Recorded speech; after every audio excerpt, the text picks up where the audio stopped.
محترم صدر youth community ملک شباد اوان صاحب، جنرل سیکرٹری یوتھ کمیونٹی سفیان مغل صاحب،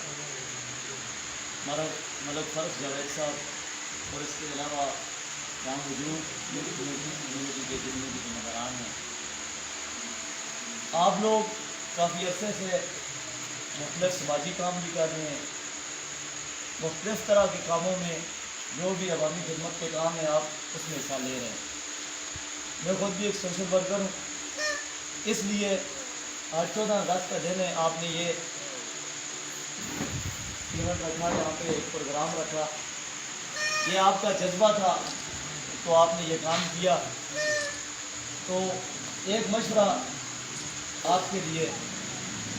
کہ کام چھوٹا ہو یا بڑا ہو، اجر اس کا کس نے دینا ہے؟ اللہ کی ذات نے دینا، وہ آپ نے یا میں نے کسی بندے نے نہیں دینا۔ لہذا آپ کو ایک وسعت میں آپ کے نزدیک جو آپ کام کر سکتے ہیں، آپ نے اس کام کے لیے جدوجہد کرنی ہے، اور آپس میں یوتھ کمیونٹی کے جتنے بھی آپ ورکر ہیں، آپس کے اندر اتحاد اور اتفاق پیدا کرنا ہے، اور اپنی لیڈرشپ کے فیصلوں کو ماننا ہے، اور لیڈرشپ کو چاہیے کہ اپنے جتنے بھی ہیں ان کے ساتھ مشاورت سے کریں۔ تو آج 14 اگست یوم آزادی ہے، تو آپ سب جانتے ہیں، سب پڑھے